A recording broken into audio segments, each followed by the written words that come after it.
Hein, oui, j'ai compris. C'est les fleurs qui posent problème. On va les enlever. On va les enlever. Oui. Ah oui. Allez, merci, je suis très heureux. Merci beaucoup.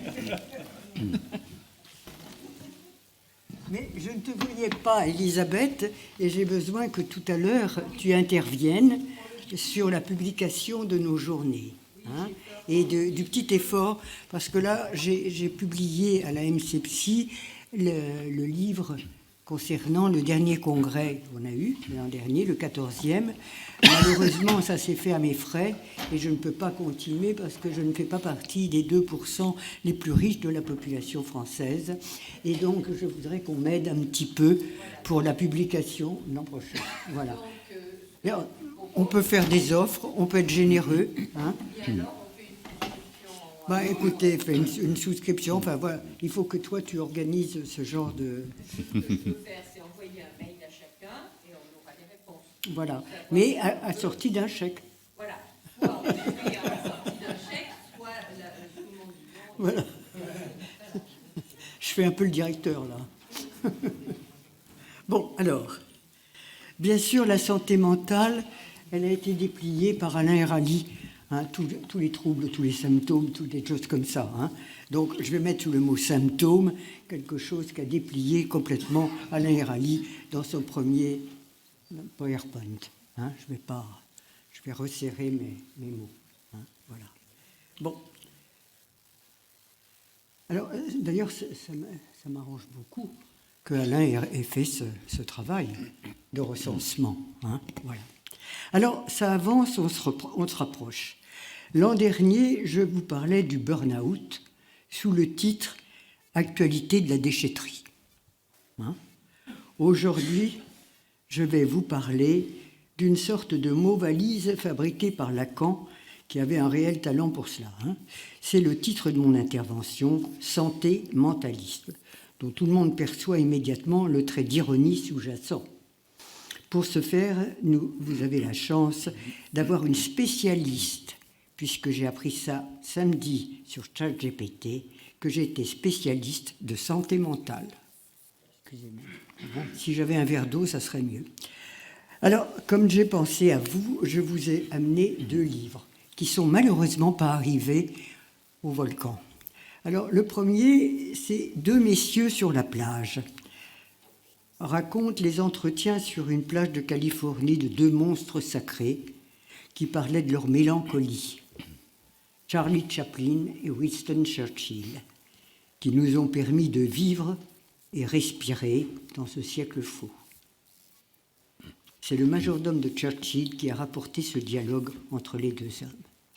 Vous allez le commencer, vous n'allez pas le quitter. L'autre livre, Se droguer pour travailler. Il est fait par Renaud Crespin et 2 autres chercheurs. Alors c'est mon neveu. Je n'en suis pour rien, il est à l'INSERM, au CNRS. Et on parle tous les 2 de la drogue comme une nouvelle norme. Mais quelle place lui donner en santé mentale encore? Vous voyez, hein? Alors, la drogue, c'est pas cher aujourd'hui. Le fléau de l'alcool se traite santé mentalement dans les entreprises. Le cannabis est à peu près validé alors que les anesthésistes reviennent sur son efficacité. La coke ne coûte pas cher non plus et inonde les milieux professionnels des personnages du spectacle et de la télévision, bien sûr, aux employés de banque, en passant par le bâtiment et les services sociaux. Pour travailler aux drogues, il y a beaucoup de drogue dans le monde du travail. On se dope pour être à la hauteur, se surpasser, se surêtre, car la société pousse à la performance. Dans le monde du sport, la sportivation, comme on appelle, mais vous le savez, pour le sexe, c'est aussi. On se surpasse, on se drogue, on s'addicte. On veut aller vers le surhumanisme, le transhumanisme. J'avais amené là comme ça, j'avais fait un texte important qui s'appelle Se doper pour être. Et c'est pas mal, on peut avoir ça sur Kern. Voilà, quant aux enfants qui résistent et cherchent une place pour eux, on les met sous Ritaline, une amphétamine bien plus toxique que la caféine. On commence à s'apercevoir que ça les met sur le chemin de l'addiction. Récemment, après des entretiens de 6 mois dans un centre pour le sommeil, une patiente m'appelle pour être mise sur Ritaline. Et j'apprends qu'elle a quel âge ? 72 ans. Voilà. Vous voyez, on distribue donc aux enfants et aux adultes jusqu'au 3e âge de la pilule du calme social. Voilà, ça va tranquilliser tout le monde. Il n'y a plus de recherche médicamenteuse concernant la sphère de la psychiatrie parce que cela ne rapporte pas assez d'argent. En revanche, il y a des recherches pour améliorer certaines maladies neurologiques comme le Parkinson à partir des champignons hallucinogènes mexicains. Tant mieux. Hein, voilà. La drogue a pris le devant, et vous le savez, à Clermont, ville de Michelin, symbole des progrès de l'industrialisation, dont la presse nous a appris récemment qu'elle est aujourd'hui dans la tourmente des gangs. Lisez le livre que j'ai édité de ce séminaire l'an dernier sur les violences, où Alain Herali et Omar Guerrero discutaient avec des femmes voilées qui disaient qu'on distribuait en sortie de lycée à leurs enfants la drogue pour en faire des dealers. J'aimerais vous rappeler aussi, vous renvoyer, avant de préciser ce concept de santé mentale, au dernier poème d'Arthur Rimbaud. Ça s'appelle « Démocratie ».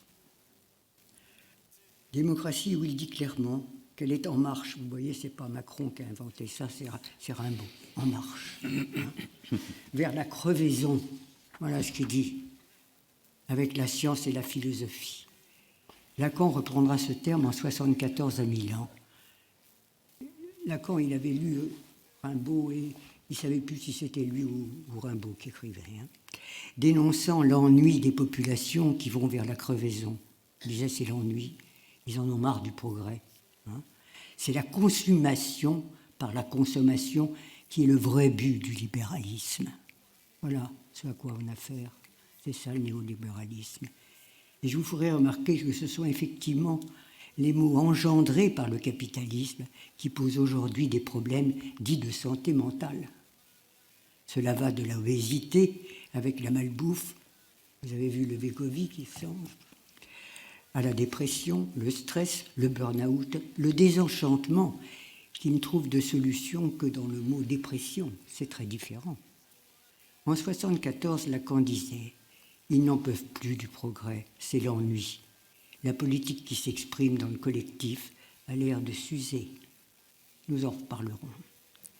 Nous tentons pourtant dans ces journées d'attraper, j'espère, avec l'ironie nécessaire, le lien civilisation-santé mentale, dont je dirais sans détour et sans minimum non plus, sans minimiser non plus l'utilité de certaines préventions, de certaines actions curatives globales, comme celle des poumons publics sur l'alcool, ou ponctuelles comme celle mise en place auprès de la vague de suicide chez Orange, qu'elle est minée par l'idéologie du Caire aujourd'hui, de la sollicitude, de l'entraide, de la science et de la fausse science aussi. Est-ce que c'est ça, la fausse science, hein? Mais nos technologies scientifiques ne sont pas toujours de la science, et la science aimerait bien, elle souhaite traiter le cerveau pour réduire l'intime. C'est ça le projet des TND, des troubles neurodéveloppementaux.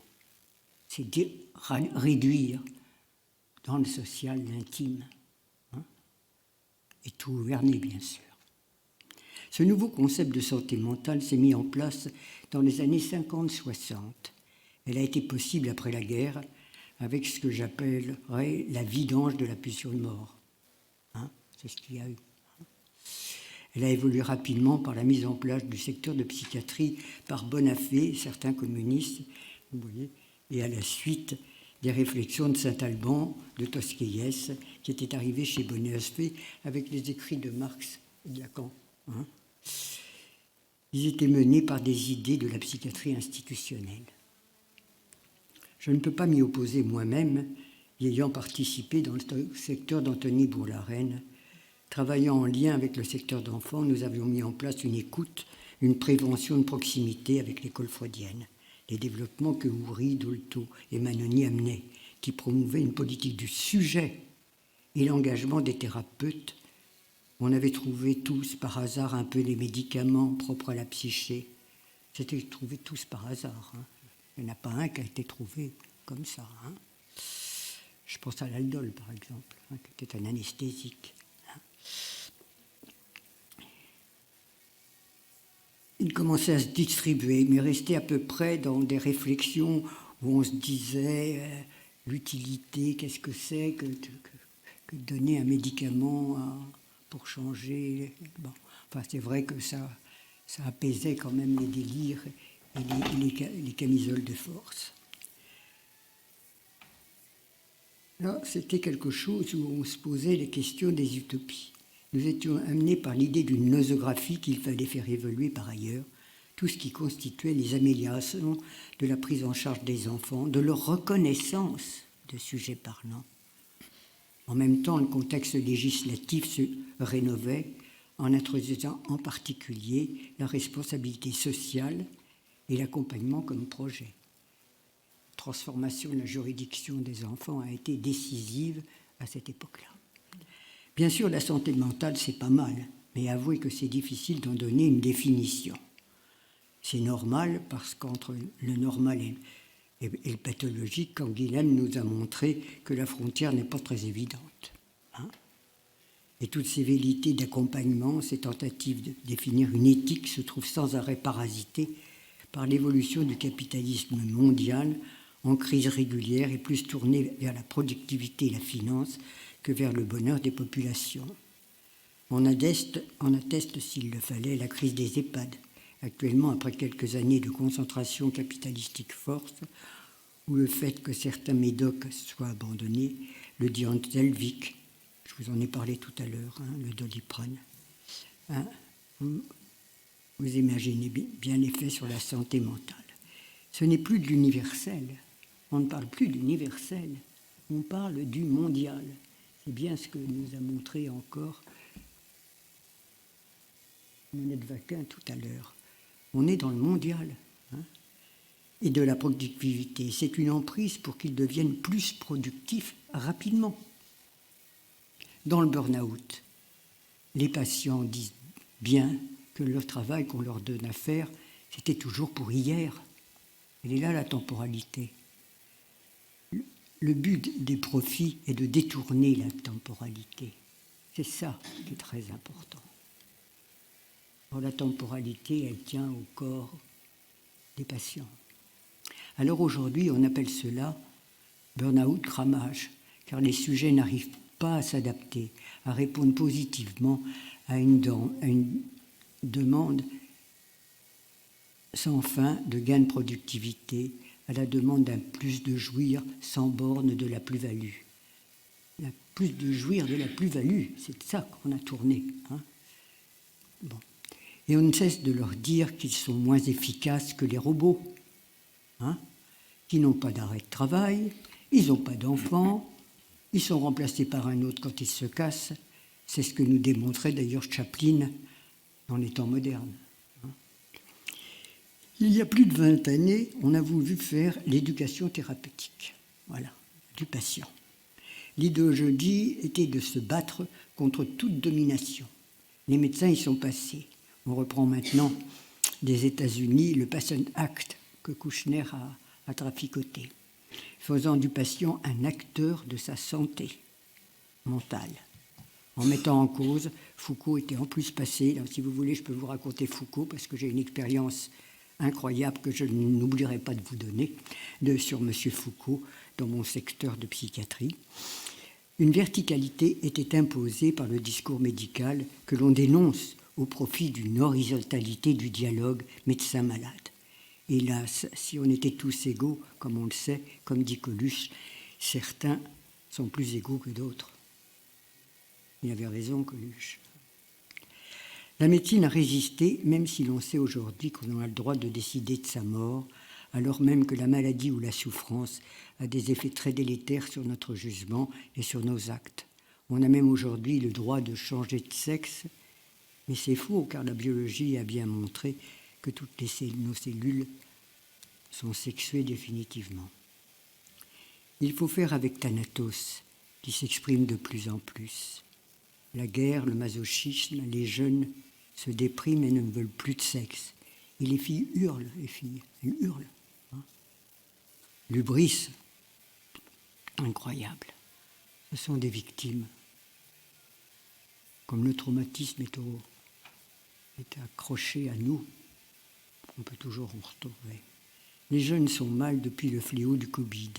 Comment penser cette mélancolisation du social qu'il y a eu? Bon, c'est un peu fort de dire mélancolisation du social. Là, c'est au titre de métaphore que j'en parle. Hein. Mais on sait en tout cas que ça a touché non pas ceux de 18 ans, hein, mais ceux de 10 à 15 ans qui n'avaient pas encore mis en place un réseau social suffisant avec des copains. Vous voyez, ça, ceux-là, ils ont été liquidés. Alors, on a ressorti ce mot d'ordre dans tous les sens du terme de santé mentale. Alors, on a remis en cause la nosographie, on a fait le DSM, et ce faisant, on a invisibilisé la singularité du symptôme, en le ramenant à des comportements à corriger. Voilà. Hein. L'écart s'est creusé entre la subjectivité et l'interprétation sociale. On a mis en morceaux les sujets et les souffrances.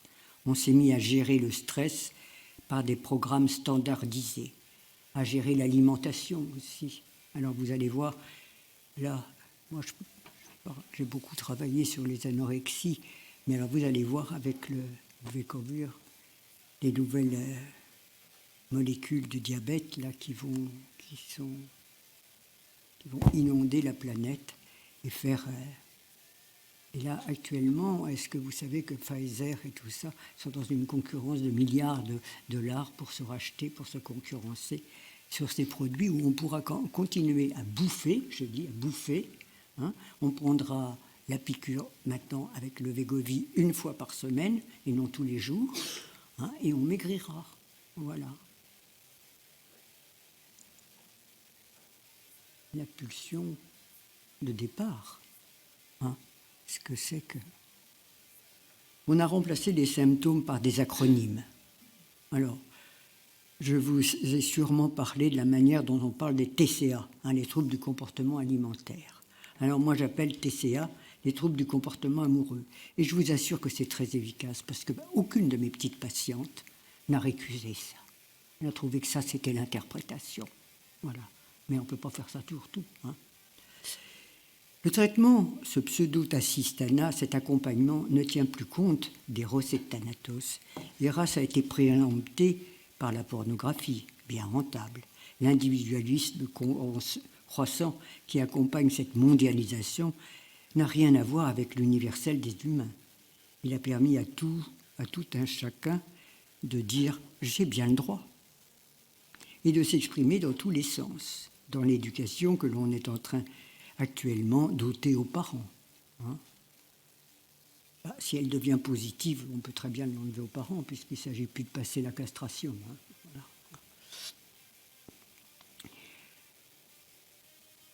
À la sexuation que l'on livre aux associations qui se pensent subversives, en écho des minorités américaines genrées. Il y en a, paraît-il, 56 genres. Vous voyez, il y a peut-être du progrès à faire. Hein. Et cela nous conduit aujourd'hui à ce constat impitoyable d'un natalité crack, excusez-moi l'anglais, c'est-à-dire l'effondrement de la natalité, qui est mondial aussi, hein, sauf pour l'Afrique.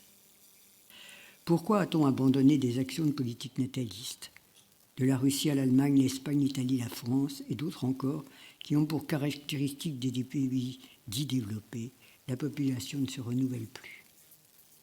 Pourquoi? Il n'y a pas de progrès dans l'ordre du désir, nous dit Lacan. Il n'y en a pas. Alors bien sûr, on a donné la ciguë à Socrate et on continue à lui donner. Lui qui était le spécialiste du désir, hein, et de l'amour. Hein, on continue. Le perfectionnement continu est une illusion dans le champ de l'inconscient. L'OMS promeut une approche globale du bien-être, incluant la santé mentale comme facteur de développement.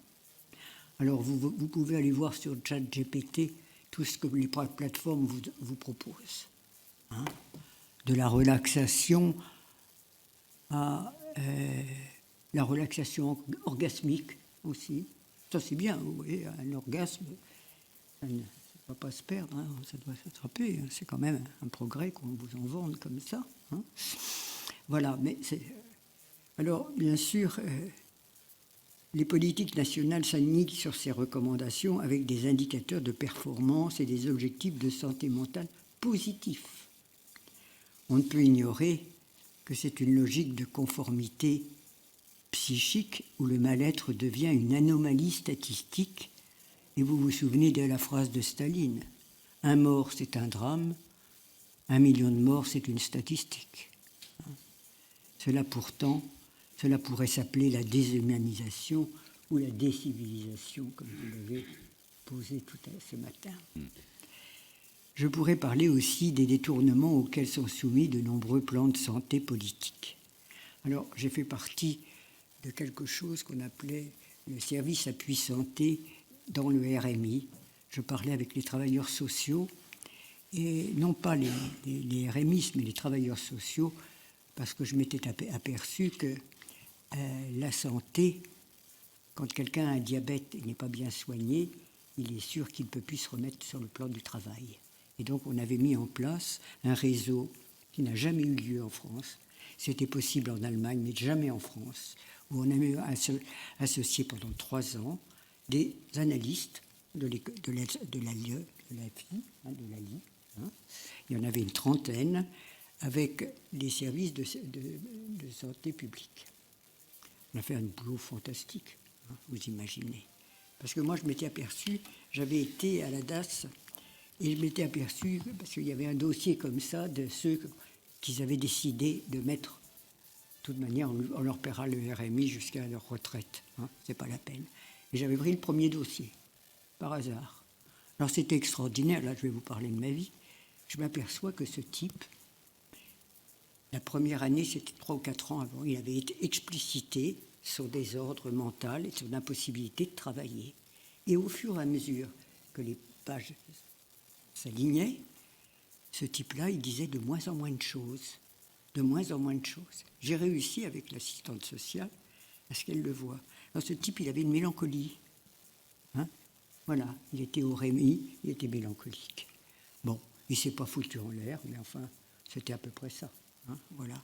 Et donc, j'avais mis en place cette possibilité que les travailleurs sociaux, dans un dialogue de transfert avec nous, parce que c'est eux qui répondaient aux patients, ce n'étaient pas les analystes qui parlaient aux RMistes, puissent effectivement faire évoluer avec cette notion, effectivement, de souffrance psychique. Ça ne veut pas dire grand-chose, mais de souffrance, en quelque sorte. Voilà. Donc, on avait mis ça en place.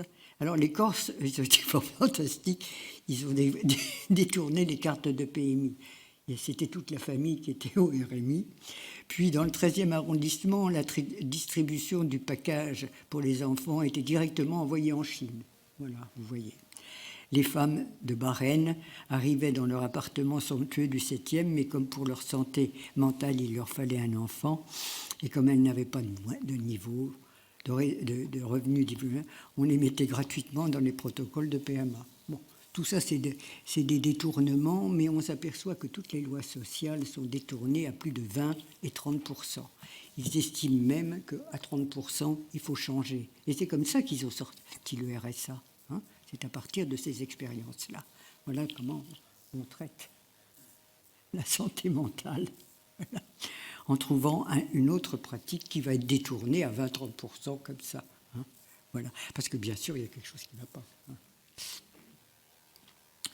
Alors, pour répondre à cela et pour des raisons d'économie, certains pensent qu'il faut enlever l'aide médicale gratuite en laissant ouvertes tous les risques d'épidémie possibles. J'ai eu moi-même à traiter des cas de diphtérie touchant des enfants yougoslaves, enfants d'émigrés, et qui, sans la perspicacité et le savoir des médecins de trousseau, qui connaissaient ça encore, auraient laissé se répandre l'épidémie alors que le vaccin en France n'est plus obligatoire dans le cadre de la disparition de la maladie. Vous voyez où vont ces réponses en miroir négatives. Vous voyez, alors on va enlever ça, voilà. Eh bien, on a frôlé, s'il n'y avait pas eu des médecins qui connaissaient encore les symptômes de la diphtérie, je ne sais pas si vous les connaissez, moi je les ai oubliés, hein, pour répondre à ça, vous comprenez, hein. Voilà. La santé mentale, elle, devrait se méfier. Faute de promouvoir une éthique du sujet, elle aurait facilement tendance à devenir une norme idéologique, une norme moraliste et un combat politique. Via la surenchère politique auquel sont vouées les démocraties, vous savez sans doute que la santé mentale s'introduit directement dans les entreprises, qui sont tenues pénalement aujourd'hui de prouver qu'elles prennent en compte la santé mentale de leurs salariés. Cela s'est traduit en particulier par la prolifération sur Internet de plateformes comme TIL, fondamentale dont je vous ai parlé, par cette dame Marion Leboyer. Alors, j'ai été dans le service de Bourguignon et cette dame qui est généticienne, je ne vais pas en parler parce que c'est la misère médicale par excellence, elle a reçu plus d'1 million pour la promotion du cerveau sur le psychisme avec les TND. 1 million, elle a reçu. Elle propose que les labos téléphonent directement aux patients pour une bonne compliance du suivi thérapeutique. Vous voyez ce que c'est, hein? Bon, on va voir si vous allez prendre votre neuroleptique correctement ou pas, hein? On va vous surveiller, hein? Pour éluder le sujet directement aux patients, oui. Alors, les entreprises font passer en charge financière forfaitaire le coût forfaitaire d'adhésion à une de ces plateformes commerciales, concurrentielles entre elles. Vous avez même des listes où ça passe de 30 € et si vous avez beaucoup d'argent, c'est 100 €. Hein, vous voyez les programmes de santé, n'est-ce pas? Allez voir ça sur ChatGPT, sur Internet, c'est accessible. Et c'est très, ils le racontent, ils ne mentent pas, ils disent tout, hein, il n'y a pas de fake news là. Hein.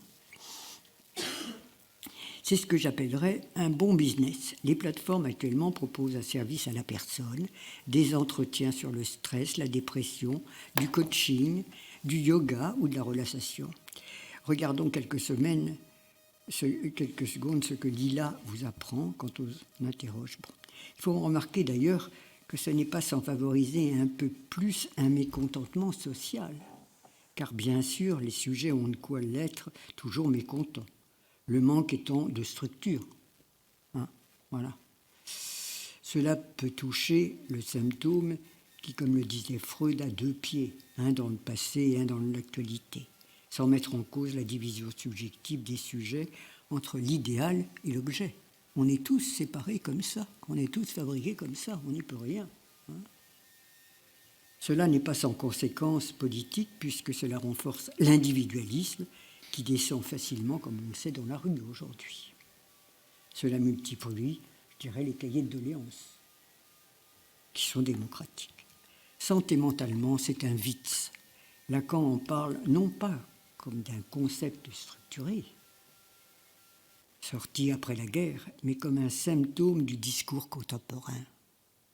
C'est un symptôme du discours contemporain, le santé-mentalisme. Hein, et ça vous fait mesurer que ce n'est pas la santé mentale, c'est santé mentalement. Et là, ça dit l'insensé de ce truc. Hein. Une manière de masquer le réel au malaise psychique derrière des injonctions à la santé et au bien-être.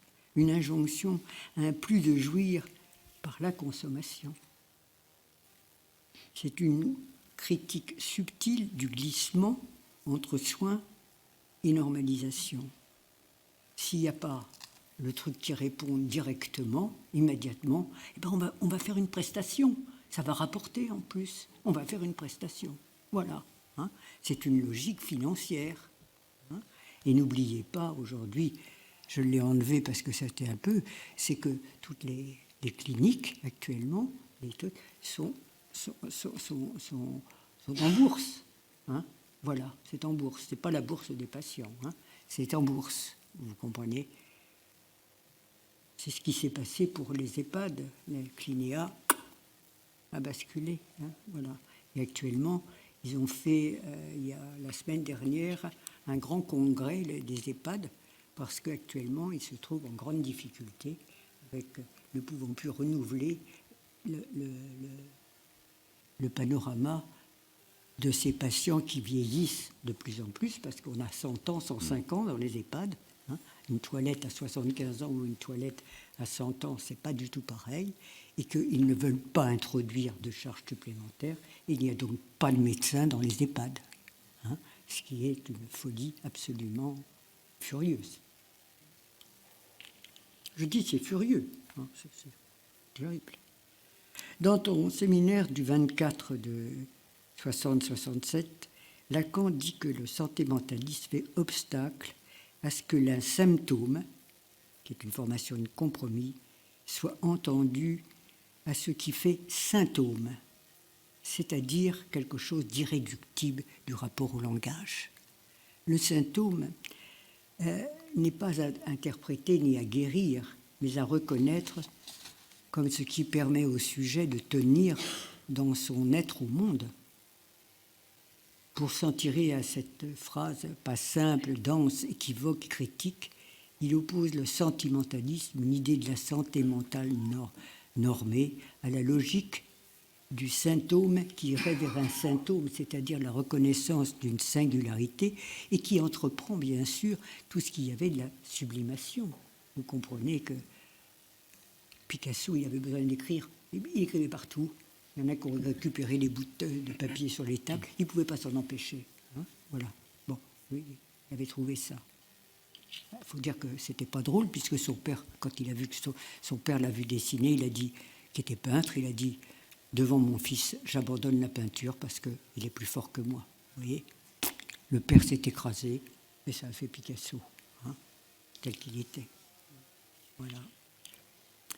Le discours médical et la psychologie américaine qui ont malheureusement traversé l'Atlantique, visant la santé mentale comme un bien-être qui, dans la paix et le silence de l'inconscient, dans le plaisir et l'ignorance, réaliserait le meilleur des mondes. On nous en a parlé ce matin.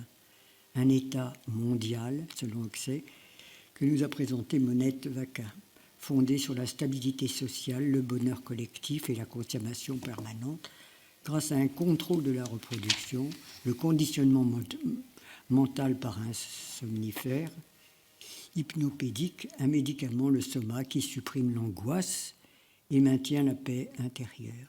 Tout cela au prix d'une absence de liberté individuelle, de libre arbitre, les émotions profondes et les relations durables étant proscrites. Entre le sujet privé et lui-même, il y a un trou. D'abord, on dit moi-même, vous voyez. On n'est pas sûr de se reconnaître dans le miroir tous les jours. Surtout pour les femmes, d'ailleurs. C'est impossible de déplacer un trou, dit Raymond Devos. Vous avez écouté ça? C'est fantastique. Il raconte comment, à sa femme, comment il a acheté un trou et qui va le déplacer. Alors, c'est Raymond Devos. Je ne peux pas le raconter. Et alors, effectivement, le problème, c'est qu'il ne faut pas qu'il en ait un en arrière parce qu'il va tomber dans le trou. Voilà. C'est ce que tente pourtant la psychanalyse, de transporter un trou. C'est un peu ce qu'on fait. On n'y arrive pas toujours, parfois on y arrive. Parfois on y arrive. Alors, c'est pour ça que Lacan dit que c'est le poumon de la civilisation, de la société. Entre le sujet et le collectif, qui n'est pas un sujet, le collectif n'est pas un sujet, hein, il faut bien le savoir. C'est rempli de trous. Comment se réparer et s'adapter? Le chaos va-t-il arriver? Où sommes-nous? Dans un rêve, comme le disait Calderón de la Barca. Hein, on les accumule pourtant les trous. On a fait la Shoah, la bombe nucléaire, on a donné la ciguë à Socrate et on continue. On veut changer de sexe et que ce soit remboursé par la sécurité sociale, ce démenti du sexe par lequel on pense pouvoir se libérer de ce que Freud nommait la malédiction du sexe. On veut quitter l'humanité pour aller sur Mars, quitter notre malheur terrestre. On va vivre l'utopie, recevoir des subventions et résoudre le traumatisme. Il vaut mieux que cela vienne de l'extérieur. Le traumatisme, on est victime. Si c'est cérébral et neurologique, ce sera un handicap. Hein. La folie est un handicap et la réponse des pouvoirs publics est financière. Voilà. Je soigne actuellement une femme qui vient de déménager du Danemark et qui allaite son bébé de 6 mois. Son mari a dû la retenir parce qu'elle cherchait à passer par la fenêtre. Alors, cette femme, il y a 10 ans, 20 ans, je l'aurais hospitalisée dans un service. Mais maintenant, aller hospitaliser une femme qui allaite dans un service, moi, je ne peux pas. Hein, je n'ai pas. Dans mon collectif personnel, je n'ai plus rien. Cet homme généreux, son mari, militaire, n'arrive pas à entendre les désordres de la maternité. Ils tiennent tous les deux dans ce rapport sexuel entre eux. Ils s'aiment beaucoup, ils se tiennent. Hein. On sait bien que notre partenaire, le symptôme nous agite, c'est notre symptôme. Hein. Et si l'on en change, on n'est pas sûr que ça soit mieux. Hein. Car ce qu'on demande, c'est de la reconnaissance. C'est ça qu'on demande. On ne demande pas peut-être de santé mentale, on demande de la reconnaissance. Or, la reconnaissance et le soutien d'une légitimité par l'autre, c'est d'ailleurs peut-être pour ça, pourquoi dans ces institutions qui veulent mélanger, qui sont polyvalentes, qui veulent mélanger le soin, le social et tout ça, on a oublié d'une chose, c'est la reconnaissance. Et moi, je me souviens, justement, en soignant la précarité, d'avoir vu un homme, parce que celui, Claude Chevrier, que tu connais très bien, que vous connaissez très bien, hein, il avait monté une exposition des patients de la précarité. Alors, il a fait venir des gens des Beaux-Arts, et ce type-là qui n'était pas vraiment un clodo, qui buvait, qui sentait très mauvais, qui ne voulait pas se laver comme ça. Il a fait des tableaux absolument sublissimes, hein, je vais vous dire. Bon, il a réussi, Chevrier, à le faire reconnaître, malgré son habitus, comme un grand peintre. Bon, c'est parfois ce qu'on peut faire, si on essaye de voir que, même s'il a une gueule de clodo, on peut en faire autre chose, quoi. Hein. Je me souviendrai toujours de ce mélancolique. Il me disait, vous savez, je suis cantonnier, mais moi, hein, quand je balaye, vous savez, je pense beaucoup, vous savez. Hein, voilà. Or, la reconnaissance et le soutien d'une légitimité par l'autre, ça n'a plus de valeur puisque dans l'individualisme démocratique, le sujet est un auto-entrepreneur et comme on est entrepreneur de soi-même et qu'on est affranchi, on n'a plus qu'à hurler pour qu'on nous rende justice. Les femmes ont raison, leur hubris est bien justifié. Voilà. L'éthique de la psychanalyste invite à accueillir le symptôme comme mode d'existence et non comme pathologie à éradiquer.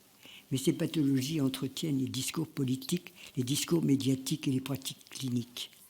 Faut-il penser que couper les seins à une jeune fille de 14 ans, c'est mieux que de le faire avec la sécurité sociale à 18 ans, alors que X et Y ne changent pas mais organisent la procréation? Bien sûr qu'il y a de bonnes intentions, mais les bonnes intentions glissent vers le pugilat, comme on nous l'a expliqué tout à l'heure, dans une promesse fallacieuse de bonheur, de résilience et de réussite.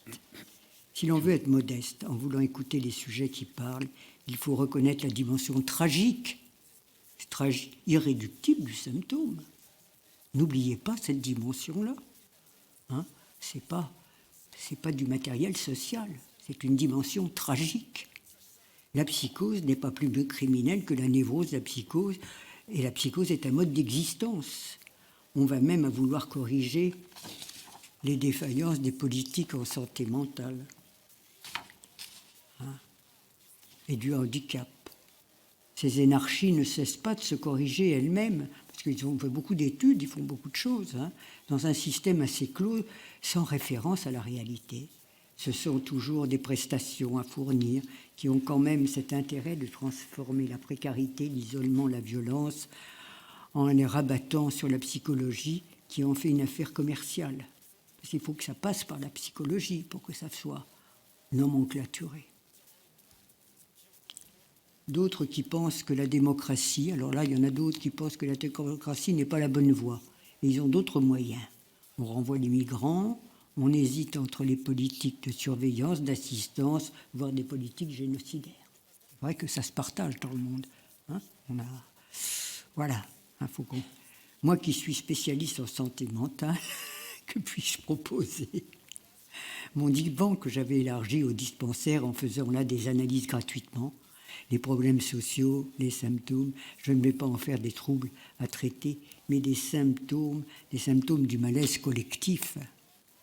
C'est au psychanalyste de tenter, dans son écoute et dans son intervention, de faire le lien entre le symptôme individuel et le malaise social. C'est vraiment, on est dépassé par le social actuellement. Aucune de mes petites patientes, bon, je ne vais pas vous dire. Alors, oui, mes petites patientes à qui je leur dis c'est un trouble du comportement amoureux, hein, c'est modeste, mais ça leur permet d'entendre qu'elles participent à cette privation qu'elles s'imposent et que c'est une politique qu'elles ont. Parce qu'il faut aussi savoir que la souffrance, la symptomatologie, peut être une politique. Un psychotique n'est pas sans politique. Hein, ce qu'il organise dans son délire, c'est politique. Donc, on n'a pas à exclure dans notre champ ce qu'il en est de la politique, mais de lui donner la bonne place. C'est ça qui est plutôt, c'était avant, on appelait ça le destin. Voilà. Alors Winston Churchill est sorti de la mélancolie en apprenant Pearl Harbor, qui a fait entrer les Roosevelt dans la guerre. On se dit que certains symptômes psy se traitent parfois miraculeusement. La psychosomatique, souvent. Hein. Cela laisse perplexe. Les TND qui veulent transformer le psychisme en cerveau, c'est une vaste escroquerie qui actuellement fait gagner au labo beaucoup d'argent et augmente la ségrégation. J'ai proposé à Monette Vacquin de lire François Gonon, que connaît très bien Lebrun. Hein. Ça s'appelle TND et néolibéralisme. C'est un bouquin hallucinant. On le connaît, c'est fantastique. Mais lisez-le, parce que vous comprendrez très très bien. Alors, il a commencé par faire des petites souris, hein, lui. C'est un vrai scientifique. Hein. C'est un vrai scientifique et sa conduite par rapport à la science est tout à fait précise. Il dénonce la manière dont on détourne toutes les cohortes actuellement pour faire du pognon, pour faire de l'argent. Il n'y a pas à dire. Il raconte. Enfin, c'est très très important. Sur la ritaline, il a fait un travail absolument merveilleux. Avec ma modestie, qui n'en est pas une, je ne vais pas vous proposer une éducation thérapeutique du patient pour le rendre acteur de sa vie, sa santé. Lui qui est anti-vax, qui a bien le droit de diffuser le Covid, la rougeole, la méningite, de devenir végane, et qui va gérer son stress, tous ces comportements qu'on va ranger dans des anomalies statistiques. Je vous propose une écoute de la singularité en suivant les avancées scientifiques et thérapeutiques, parce que ça existe, ça arrive, hein. Ça se réduit plutôt, mais en gardant une place pour le non-sens, et une reconnaissance du symptôme comme un mode d'existence. Voilà. Ah ben ça, c'est la dernière page. Comment trouver voilà, ma vraie question. Comment trouver un positionnement éthique face aux subjectivités contemporaines? C'est effectivement ce que pose la santé mentale. Et sa fin est une énigme. L'homme commence par une énigme dans un cosmos qui est une énigme, et il finit par une énigme. On ne peut pas revenir sur le fait que l'homme habite le langage, qu'il l'habite de façon boiteuse. Ça, c'est dit dans la Bible, que l'homme et la femme ne sont pas pareils ni égaux. On ne se fait pas tout seul, qu'il n'y a pas la folie, qu'il ne s'agit pas d'éradiquer, mais qui nous nourrit aussi. Les plans de prévention, bien sûr, ça ne peut pas se réduire à des formulaires d'auto-évaluation. Il y a des hystéries résistantes et radicales, des psychotiques décidés et des fous qui ont peur d'être empaillés. C'est un patient qui m'a dit ça. Ce type-là, il se suicidait sans arrêt. Je lui ai un jour apporté un petit oiseau en cage. Pendant le temps où j'étais interne pendant une année dans ce service, il ne s'est plus suicidé. Mais je lui ai dit, mais pourquoi vous n'allez pas avec les copains au musée? Il me dit, mais ils vont tous m'empailler. Hein. il avait raison, c'était là dans le sensé pour lui. Hein. Bon, alors,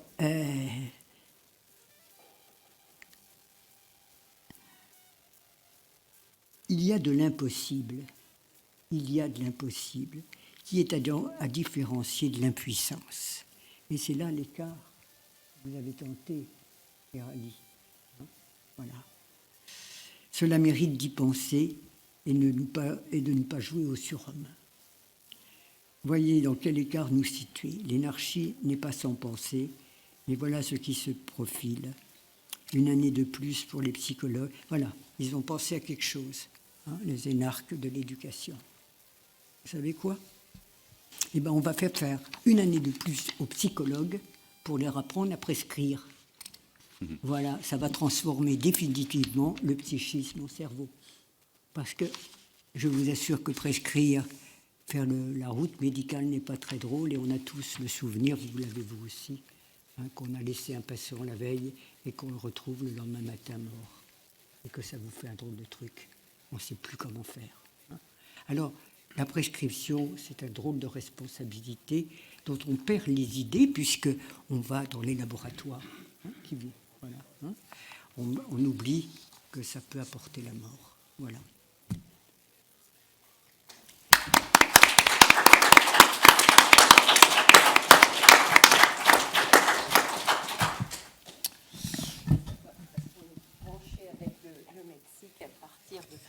Oui, comment ça se passe là-haut? La visio est en marche.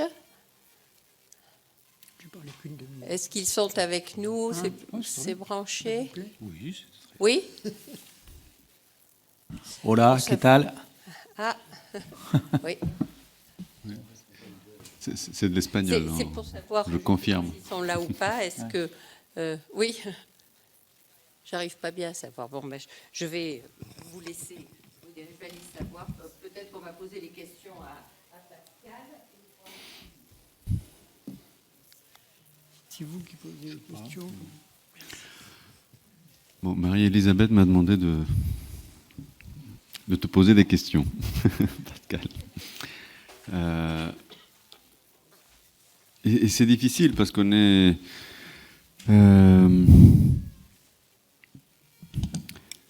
parce qu'on se connaît bien et que je suis d'accord. J'hésitais entre l'inquiétude et la colère.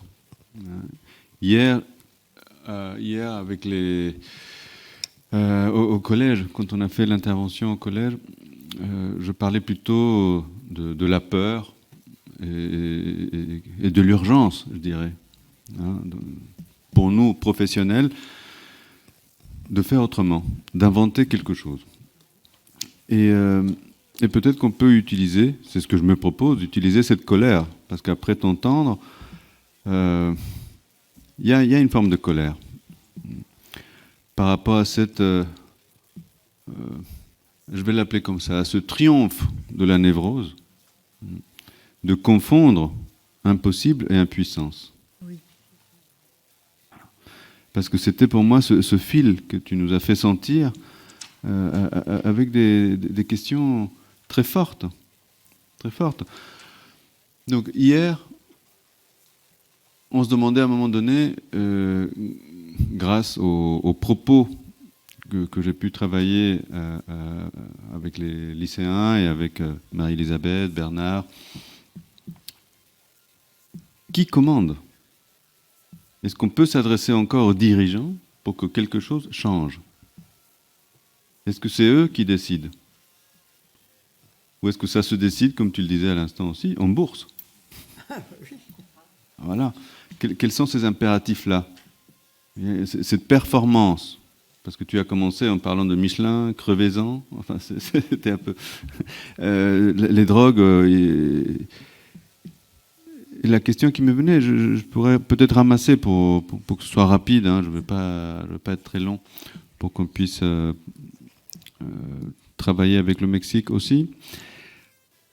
Quel est le traitement qu'on applique aujourd'hui au réel?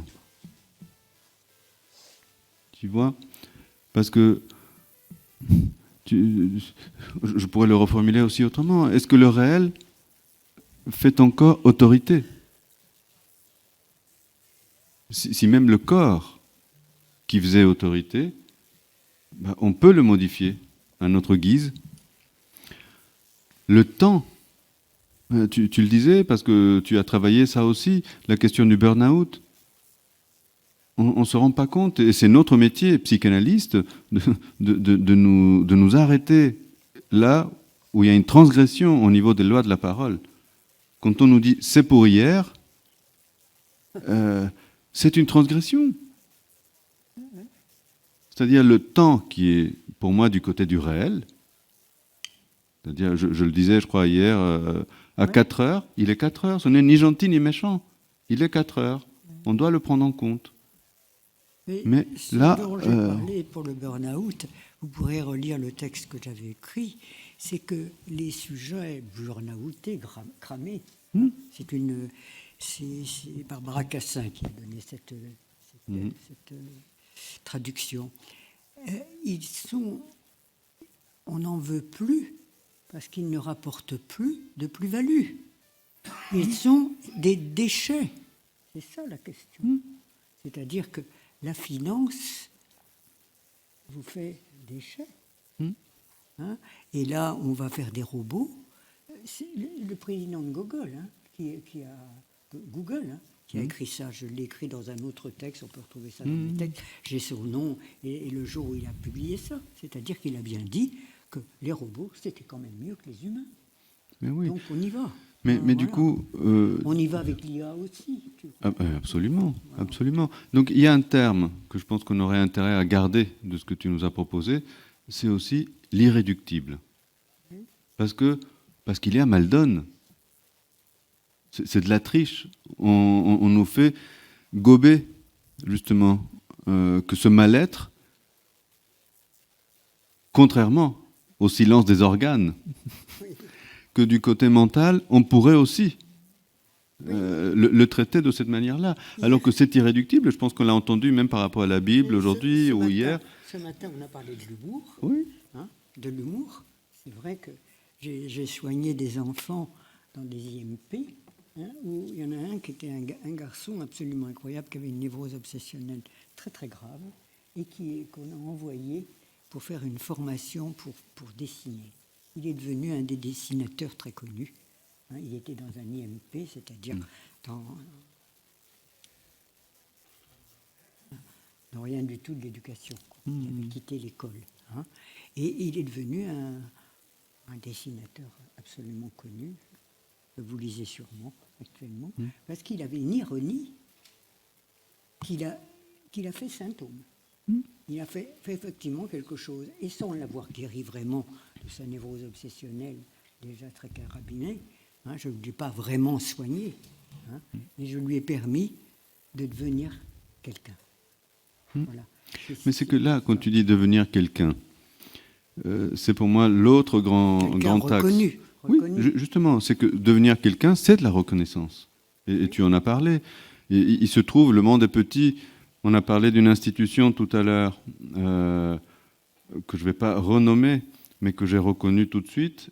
Et quand vous avez prononcé le nom, je me suis dit, mais ce n'est pas possible. J'y ai fait des supervisions.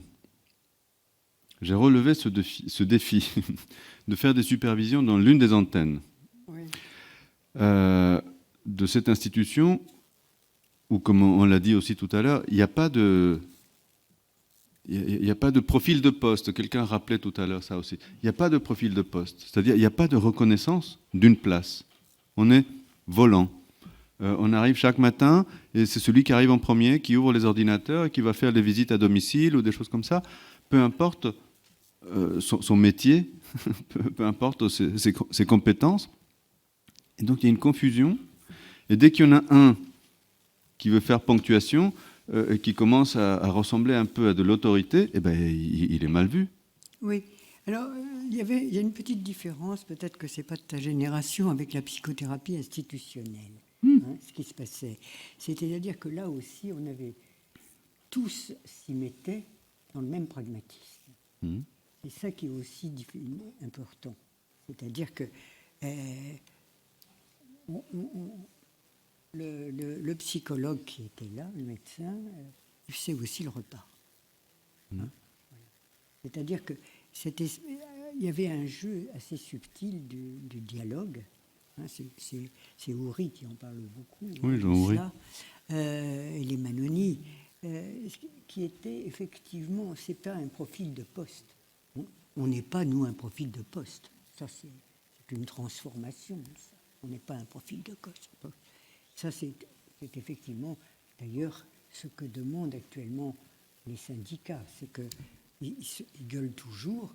C'est parce qu'on les fait des pions.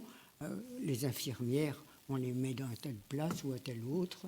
Moi, j'ai eu une infirmière à qui j'ai été obligé de faire un certificat. Elle m'a dit, écoutez, madame, je peux aller partout, mais je ne peux pas piquer un enfant. J'ai été obligé de lui faire un certificat parce que le directeur de Cochin voulait l'envoyer. Elle était remarquable, cette femme, c'est vrai, elle était remarquable. Donc, vous voyez, il y a des singularités qu'on ne peut pas... Mais Pascal, j'aimerais terminer, moi, par rapport à la question de cette reconnaissance que tu nous as proposée.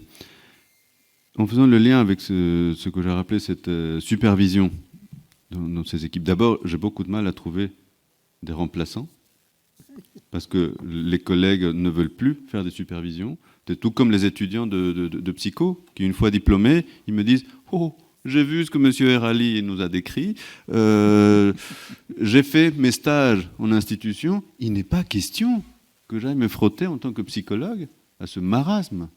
Non, je m'installe, j'ai mon diplôme, j'ouvre mon cabinet en libéral et je vais voir le nombre de patients que M. Erali nous a dit. Effectivement, je confirme.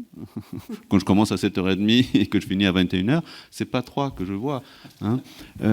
Mais donc, qu'est-ce que je proposais à ces professionnels confondus dans ces équipes-là? C'était de la reconnaissance.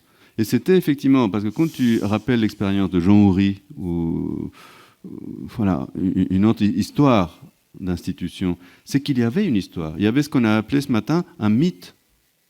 Aujourd'hui, on enlève ce mythe. On nous propose des initiales. Voilà, TCA. Quand tu dis à ta patiente, effectivement, trouble du comportement amoureux, eh ben, tu fais une histoire. Une histoire. Et donc, il y a cette question-là de remettre un peu d'histoire, du symbolique, mais surtout dans cette reconnaissance. Et parce que c'est exactement ce que tu as fait avec ce dessinateur. C'est-à-dire, tu n'es pas venu avec une solution qui vient boucler ou fermer, transformer en chiffres quelqu'un, mais plutôt lui proposer un signifiant porteur. C'est-à-dire qu'il puisse s'appuyer sur quelque chose, hein, pour prendre la parole à partir de là. Et donc, je trouve que, voilà, heureusement qu'on va avoir accès à ton texte écrit aussi dans la publication que l'on souhaite des interventions d'aujourd'hui pour qu'on puisse le diffuser, hein, comme les travaux d'hier et de demain, pour que nos travaux aient des effets. Pour moi, c'est important. Et je ne me sens pas seul, je vous sens avec nous dans cette inquiétude, justement, que ça fasse des petits, qu'il y ait des effets. Et non pas au niveau des dirigeants et des énarques que tu évoquais ou autres, mais des professionnels. Nous qui avons les mains, qui travaillons sans gants, hein, avec directement les élèves, les patients et les conflits institutionnels.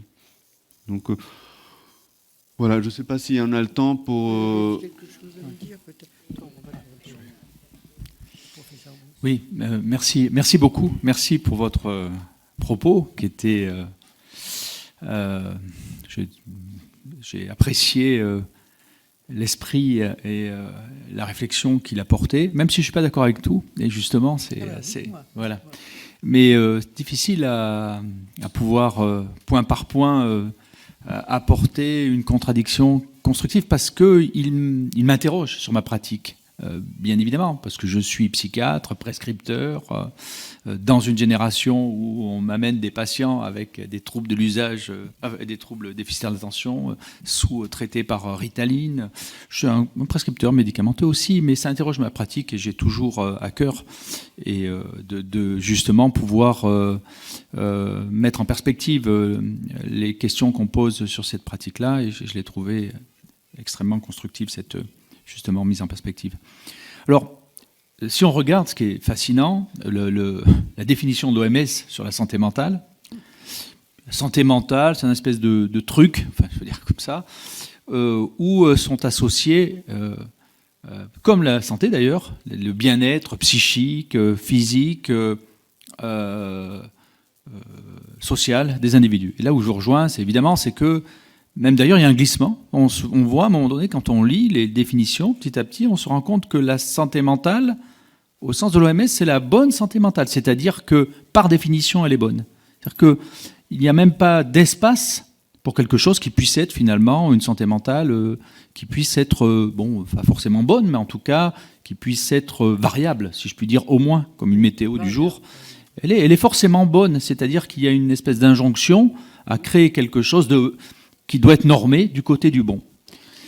Et vous n'avez pas échappé que, on l'attendait tous, psychiatre, l'année 2025, la grande année où la santé mentale est la cause nationale. J'ai assisté à des interventions en début d'année où on nous promettait un certain nombre, des ministres, donc les décideurs, nous promettaient tout un tas de choses sur la santé mentale. Je vais présider au mois de, là, en décembre, le grand congrès français de psychiatrie à Cannes. Donc on finira l'année. Finalement, tout le monde se dit, dans cette grande année de la santé mentale de la cause nationale, si on a vu en juin passer 30 mesures dont on nous dit, bon, ça, c'est pas une surprise, il n'y a pas d'argent de toute façon, donc on va s'occuper de santé mentale, mais bon, on s'intéresse à vous, enfin, à vous. Quand je dis à vous, c'est les pouvoirs publics s'intéressent aux professionnels et évidemment aux personnes en souffrance, les patients. Je vais y revenir pour proposer des choses, 30 préconisations qui sont des éléments rien de nouveau où on voit rien apparaître. On voit déjà ce qui nous tétanise pratiquement, c'est l'incapacité ou même les pouvoirs publics eux-mêmes, même nous-mêmes, c'est dire Omar là, c'est Guéraud, on n'est pas capable de produire quelque chose de nouveau pour s'occuper de cette histoire. Mais parce qu'on est pris dans ce flou de la question de la santé mentale où elle englobe tout, et comme elle englobe tout, elle ne résout rien, au fond. Et donc, elle englobe tout, et notamment elle englobe, et elle pose la question de tout, en l'englobant, de dissimuler la question de la pathologie mentale, qui est pour moi un irréductible. Parce que je suis psychiatre, je travaille dans les hôpitaux, et il n'y a plus de psychiatres. Alors, je vais vous raconter quelque chose. Je termine juste. Michel Foucault. Oui, et il n'y a plus de psychiatres. Il n'y a plus les internes de psychiatrie, il n'y en a plus personne ne veut faire de la psychiatrie. Ou alors, ou comme les psychologues, quand les gens s'installent en libéral, dans les institutions, il n'y a plus personne. Alors, je ne suis pas certain que dans les institutions, il n'y ait plus personne parce qu'ils craignent ce que a remarquablement présenté Alain Rally, qui était, que j'ai trouvé vraiment parlant des crises institutionnelles. Mais je pense que peut-être les stages font qu'ils ont peur de se retrouver confrontés à ça.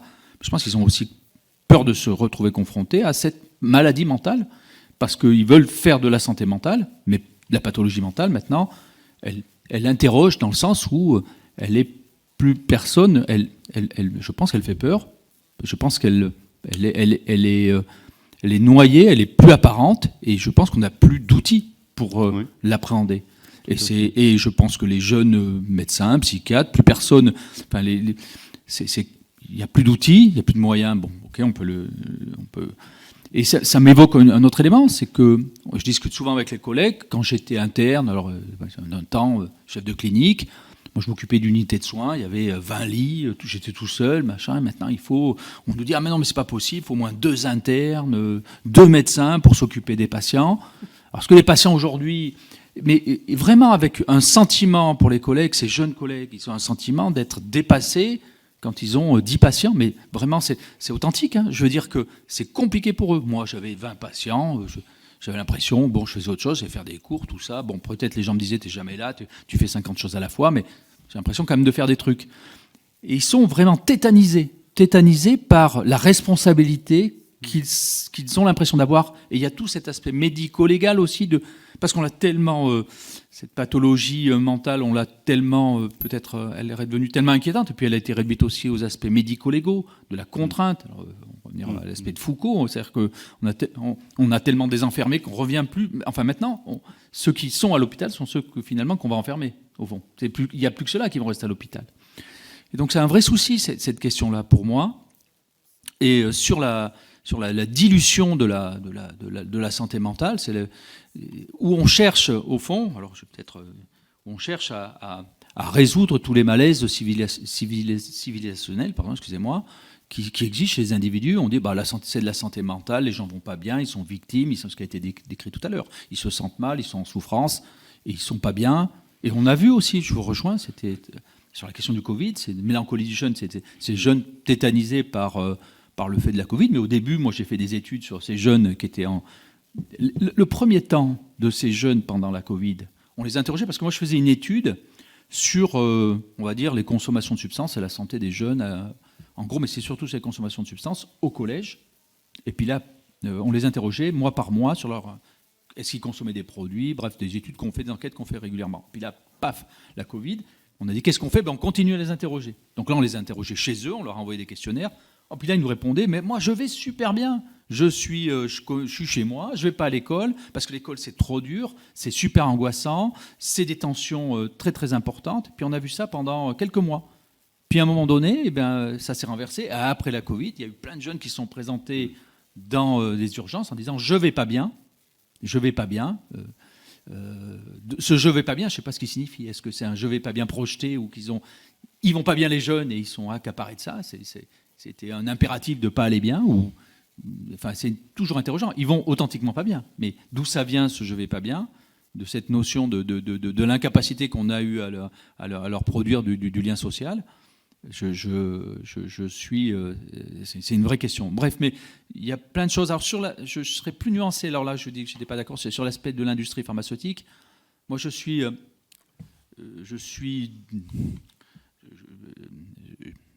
pense que comment dire. Dans ma pratique, rendre aux patients sa singularité, c'est une évidence. Qu'on discute du traitement, c'est une évidence. Qu'on fasse avec les symptômes de la maladie et qu'on aille avec. Mais je suis un prescripteur irréductible de médicaments. Pour la mélancolie, parce que je pense que c'est ce qui traite les dépressions, enfin mélancoliques en tout cas, et pas les mal-être, ou le mal-être, si je puis dire. Là, c'est plus discutable, évidemment. En tout cas pour la mélancolie, pour la psychose, pour les troubles bipolaires, ainsi de suite. Mais je ne réduis pas ma pratique à la prescription médicamenteuse. Et évidemment, je fais rentrer des labos. J'ai été dans des congrès invités par des labos. J'ai travaillé avec l'industrie pharmaceutique. Je le reconnais. J'ai cette pratique-là. Mais malgré tout, je suis un prescripteur de médicaments parce que j'ai pas l'impression d'être sous le coup. Je pense que c'est plus complexe que ça. Je pense qu'il y a un vrai champ indispensable de la thérapeutique médicamenteuse. Oui, évidemment. Laissez-moi vous répondre quand même. Voilà. Hein? Oui, mais Pascal, il faut qu'on passe avec le Mexique. Oui. Buenos días, ya estamos con vosotros enseguida. Termina Pascal y ya empezamos, ¿eh? Qu'il en est, moi aussi, c'est prescrit. Vous connaissez quand même les cahiers gris des laboratoires. Hein? Vous les avez traités. Bon. Donc, on est tous pareils.